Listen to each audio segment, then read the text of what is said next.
is Chico Resch. You are listening to the Let's Go Devils podcast on the Primetime Radio Network. Happy Devils Thursday. This is Game Day Live, coming to you live from the Primetime Radio studios in beautiful New Jersey and Chicago, Illinois. As we're streaming live on Facebook Live, YouTube Live, Twitter Live, and Twitch on the Let's Go Devils Network. And how are you today? Vinnie, Parise of Pucks and Pitchforks blog. I'm your host, Sam Wu. Taking a live look in at American Whiskey, the official home game bar of the Let's Go Devils podcast.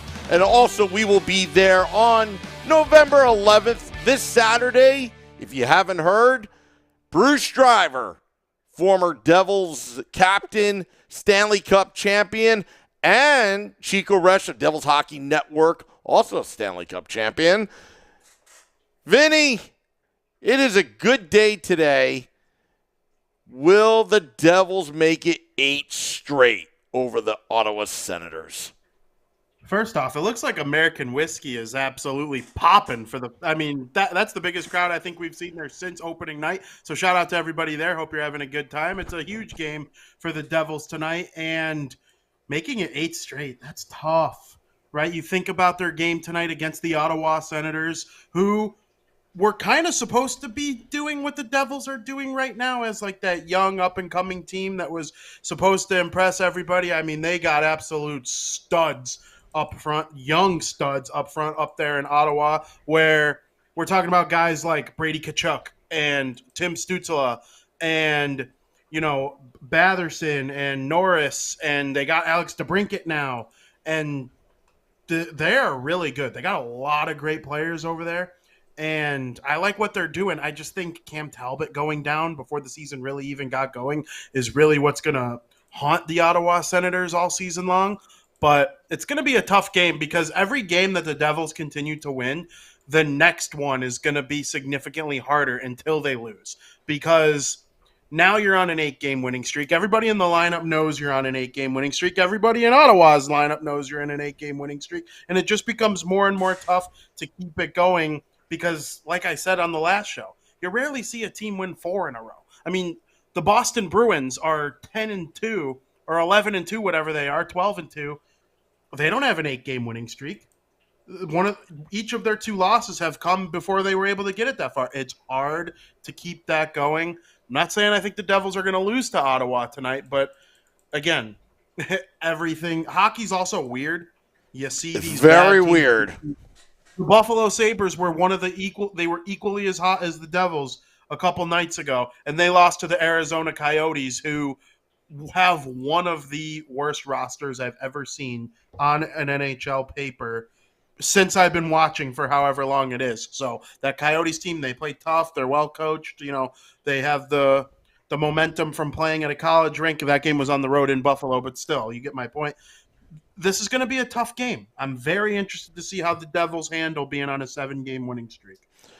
I'm interested as well, Vinny. A lot of the pundits, now that the Devils have gained national media attention from the NHL, you know, this podcast kind of, if you want to go into the finance world, we bought in low when the team was bad. So we've been covering this team for a while now, 5-6 seasons. And now everybody's watching the Devils. They are number 1 in the power rankings. They actually, I think there was one power ranking, they just unseat the Boston Bruins just because of what the Bruins did with that signing. So by default, the Devils were number 1. Trying to make a point, okay, fine. But the Devils are in the top 3 in all the power rankings right now. What scares me is now some of the pundits are saying, well, you know, Anaheim did start off well, then they dropped off, they had a bad season, all this stuff. But what you have to look at, Vinny, is how the Devils are winning. How are they winning? They are out-shooting you, except for the last game, pretty much 40-22 every night. And I'm just throwing numbers out there. They're not exact, but it pretty much seems like that. And when they didn't, like the last game, they found a way to win. The the Devils have goaltending. Even though Mackenzie Blackwood's out, Vitek Vanacek is here for a reason. It's now his team. And, he stopped them in the first period when he had to. 14 shots on goal, let up one, and the Devils regrouped second period, and it was just a matter of time. And then the captain, Nico Hischier, who has been on fire since coming off that mystery injury during the preseason, what started off as dehydration to cramps to hamstring or whatever it was, it's over now. He's on fire. So just want to get your thoughts on that, because it's concerning what people are saying, but at the same time, it's like, have you been watching them other than the standings? Yeah, you can put the Anaheim Ducks in the middle of the table, and I'll raise you the Los Angeles Kings, who kept it going all season long, mostly young players. You know what the difference between the Devils and Anaheim are? I mean, the Kings are a little bit of a different story, okay? Jonathan Quick, Stanley Cup champion goaltender. Drew Doughty, one of the great defensemen who ever lived, still there, still playing well. Not quite the same guys that they once were 10 years ago, but they're still great. Anze Kopitar, outstanding captain, centerman, different. Devils don't have anyone like any of those three in terms of career accomplishments. The difference between Anaheim last year and New Jersey this year is Anaheim last year, their best player was Zegras, who is outstanding. I think Zegras is right there with Jack Hughes and Connor McDavid in terms of pure skill with their hands. He scored a Michigan goal yesterday. It got reviewed and waved off for offsides. Regardless, he's able to pull off stuff like that. Zegras was a rookie last year, okay? And he led the team with like 50 points or whatever. Like, he was a typical awesome rookie. 50, 60 points. The Devils are not like that. They are not being led by a rookie in any way, shape, or form. That's a great point. Jack Hughes is in his fourth year. Nico Hischier is in his fifth or sixth. Sharon Govich has 2 years under his belt. Dawson Mercer has 2 years under his belt now. Vitek Vanacek was with the Washington Capitals. Dougie Hamilton has made deep postseason runs with the Boston Bruins and Carolina Hurricanes. Graves was on Colorado. Siegenthaler, Stanley Cup champion with the Washington Capitals. The Ducks never had anybody like that. They are where they last year are where the Devils were in 2019 and had a much better start than the Devils did in 2019. If you remember the 2019 season, we thought they were going to be kind of like that, like young Jack Hughes was a rookie. Like, hey, maybe his 60-point effort will help them get in the playoffs. He didn't even reach 40 points. It was an underwhelming rookie season for him. He was undersized. He was getting beat off the puck a lot. It probably would have suited him well to play 1 year of college hockey or something like that, but he is what he is today. The Devils have a Jesper Bratt, okay, who is becoming one of the great draft picks in the history of the team. And when I say great draft picks, everybody knew, nobody knew Martin Brodeur would become the all-time greatest goalie who ever lived, but he was a first-round draft pick. They expected him to be a really good goalie. Yeah. Zach Parise, first-round pick. Ilya Kovalchuk, first overall pick. When you put guys like that together, it's expected. Elias, Bratt was taken in the 6th round. I'm not going to call him the Tom Brady of hockey because Tom Brady's like the greatest player ever in football, but like Joe Pavelski is what comes to mind for me the most when it comes to Jesper Bratt's draft status and what he became as a player, because Joe Pavelski, I don't know if he's going to go to the Hall of Fame, but he's definitely Hall of Very Good. Mm-hmm. And Jesper Bratt can do stuff like that. It's just so different to me because of the personnel, where they are in their career, and the experience factor comparison when it comes to Anaheim last year and New Jersey this year. Do I think the Devils could be a top or second place finisher in the Metropolitan Division and then lose in the first round to a team with more playoff experience than them? Yes, unfortunately, I do believe that can happen. If Pittsburgh sneaks in as an 8 seed, right, and they play against the Devils in the first round, and Sidney Crosby and Evgeny Malkin go off in the series because they know what it's like to play that postseason hockey, that wouldn't surprise me at all. But the Devils are at least ahead of Anaheim in the fact that I think they're more ready to be in that position to make a long, hard full season run. Do I think they'll be the leader of the Metro all season long? No, I don't, to be honest with you. But I think they can get to the postseason if they keep playing the way that they are. Fast, skilled, and disciplined. 60-minute game. It's really a 60 minutes game. And don't get down on yourself when you're had a bad period or a bad game. That's where the problems were with the Devils, where you had all this talent, but you didn't really have the veteran leadership. You were relying too much on Nico Hischier just being anointed captain, when he was coming off that injury during that COVID-shortened season, and his struggles of trying to, stay on the ice with freak injuries. Let's put it that way. I'm not too concerned. He is not injury prone in my mind. But you get like Brendan Smith. You get Palat, who is probably texting the guys in the locker room during intermission while he's recovering from his surgery. You have Dougie Hamilton. You have Holla, Tatar. Holla is a great point. These are character players, and they're not going to allow you to get down on yourself. This team has accountability now, and it starts from the top with the Lindy Ruff. Well, actually, it starts with the fans chanting "Fire Lindy." Then Lindy got the message. I'm not sure if that really had anything to do with it, but the Devils since then are 10-1 and 0 since that chance. But also the players are being held accountable. There have been benchings. Damon Severson. In the past, we've had Jesper Bratt a couple seasons ago, a benching. And right now what you're seeing is not only they have accountability, but they're playing for each other, Vinny. They're not playing for accolades. They are defending. If a player makes a mistake, he's got help from his D or from another forward. And worst case scenario, you've got Vitek Vanacek right now, who is feisty as hell. He's looking pretty good right now. And that's why I think the Devils can continue and actually make the playoffs if they continue this, how they're playing.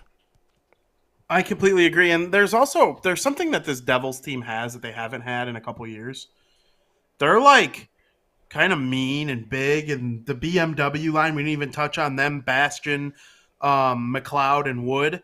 They're hard to play against. Wood is second on the team in goals behind Hischier with 5. Yeah. That's a fourth liner using his speed to score goals, and Bastion is a big body in front. He gets PP one time. Who gets PP one time if you're a fourth liner? Nathan Bastion does.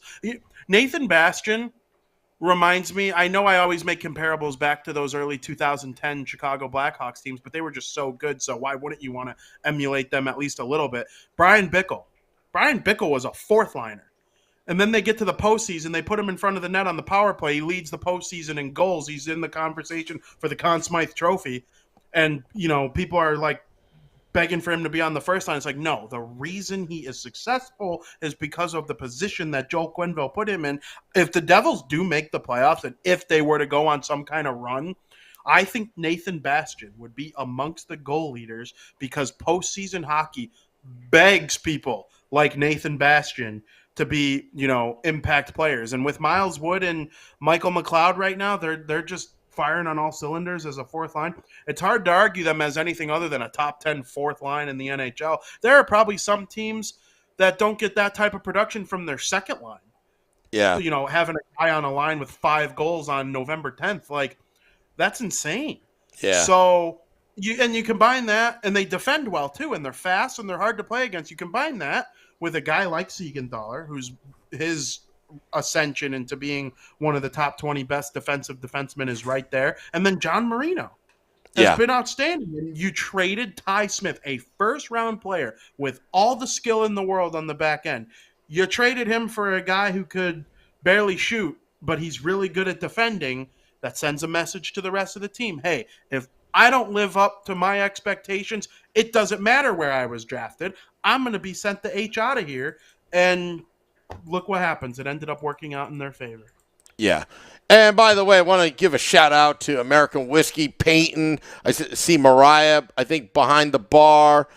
Frank, the Big Lebowski as well.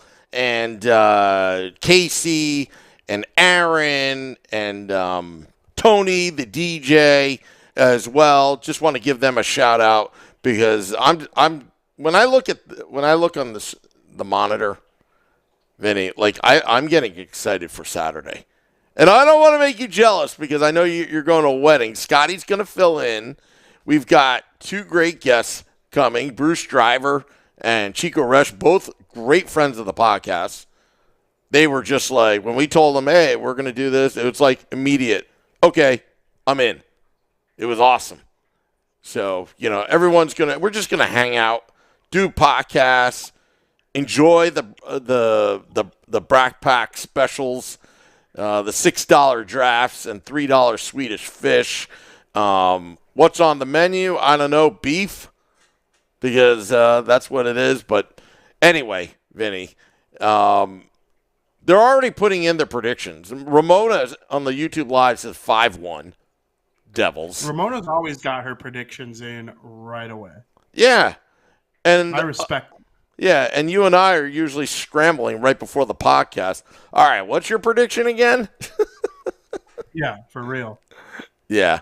But, hey, Vinny, you got some dinner to catch. So let's go to the betstamp.app prediction. Betstamp.app. It is like the Trivago of sports betting, meaning you don't have to really look around to find who's got the best money line or best odds and the biggest payouts. No, betstamp.app has got all these relationships with all your favorite sports books, and you get the better payout when you go to betstamp.app when you want to make your bet. And, hey, they've got our bet stamp of approval when they make it easier on us. Okay, Vinny, let's talk about predictions. You're pretty optimistic, so am I. When I was looking around on the betstamp.app, I was kind of like, all right, well, now everybody, the cat's out of the bag. Devils are kind of favored in this one. So tell me tell me your prediction and what your pick is. What's your bet? Yeah, so I'm using the betstamp.app, which thank you to Betstamp app for sponsoring our podcast, of course. It's always a pleasure to use that app to find the best prices for my needs. I struggled with this one. I'm going to be honest with you because they are so favored on every book. DraftKings, PointsBet, Barstool Sports, Yep. FanDuel, all of them. It is very hard to find the Devils at a good price in this game against the Ottawa Senators. So I think the Devils are going to win. My final score prediction is 6-2 Devils, but they are so favored. All the books think that they are going to dummy the Senators, and that's a little scary when you're on a 7-game winning streak because fluky stuff can happen. I couldn't put my money on the Devils to win in case they lose because they were such favorites. It didn't feel worth it to me, but I am taking the over 6.5 goals at -110. Which the over-under is a pick'em in this game. They were both -110 on the DraftKings or the FanDuel Sportsbook, the FanDuel Sportsbook, where it was even, and I couldn't decide, whether or not it was worth it to put it on the Devils. So I ended up doing the over-under of 6.5 goals. I think between Ottawa and New Jersey, there will be 7 goals total scored. I think 6 of them are going to come from the Devils. Devils win 6-2, my prediction. All right, Vinny. So I'm on a heater, by the way, Sam. I've won 7 straight games too. All right. Well, let me tell you something, Vinny. I was struggling as well because I want to make some bucks. I picked the Devils to win 5-2 through the PointsBet app. It was like -196. But I did make another bet that's Devils related, but it is. I looked at the Rangers and Red Wings. And I believe it was like plus the money line was for the Red Wings plus like 285. So I put some money down, exactly $25 worth, because I think the Red Wings are just going to, light up the Rangers tonight. And I figured that was a good risk and a good bet. But I would have never known had I not gone on the betstamp.app. So I kept all my bets. I made 2 bets. I made a small bet that the Devils will win just because, minus 196. Okay. It doesn't make my tummy tickle, right? But if the Red Wings beat the Rangers, someone's going to be happy on Devils After Dark, and that person would be me. Yeah, minus 196 on the PointsBet app or on the PointsBet Sportsbook. That's unbelievable. You would have to bet $196 to win $100 with that. That's crazy. I don't like the returns, but you know what? But we got options on the betstamp.app, so I kept 2 bets on PointsBet. Vinnie Parise betting that on FanDuel, the minus 110 again was a 6.5 on the goals scored tonight, so that's a pretty cool bet. But yeah, betstamp.app. Either way, the New Jersey Devils got Vinnie Parise and Sam Wu's bet stamp of approval to win tonight. That's all you need to know. And Andre Gallant says 7-3 Devils. Eddie Allen 4-2 Devils. I'm going to look on the Facebook Live as well. People are putting their predictions in, as they should. They're putting their predictions in because it's fun. And if you want to play Vinnie Parise and I, download the betstamp.app. Put your money where your mouth is, because that's where the action's at, Vinny. Absolutely. And another prop I have, it's not showing me on DraftKings, so I'm going to have to go back over to PointsBet to find a good price. If it's on there anywhere, Charlie McAvoy is in the Boston Bruins lineup tonight for the first time this season. And for some reason, every year I can always remember, McAvoy seems to score early in the season. He's not the biggest goal-scoring defenseman. He gets a lot of his points from the power play and being a quarterback, but I like McAvoy to score tonight for the Bruins if I could get my hands on it anywhere. It's not like, it doesn't seem like any of the books realize that he's in the lineup yet. So we'll see. Yeah. Maybe I'll do that next game if he doesn't score tonight. Yeah. And Ray Leo in the Facebook Live, he put his prediction 4-2 Devils, and he's like, get that picture-in-picture going, Sam Wu. And hello to Stacey White. I haven't seen Stacey White in a while. And the Beefalytics, everybody. Steve Carter's making, wise-ass comments. But that's okay. That's okay. Devils are taking on the Ottawa Senators tonight. Vinnie Parise will be filling in for Scotty at SiriusXM Liquid Metals. Scotty's got a SiriusXM gig tonight, so he's not going to make it. But just remember, we'll be back. American Whiskey, Devils After Dark tonight. And, I'm just trying to hit the music, Vinny. It's tough. Yeah, it's tough Sam, producing. We're just waiting for you to hit the music. I hope everybody enjoys the game. Let you take it from here. Yeah. Again, want to thank everyone for participating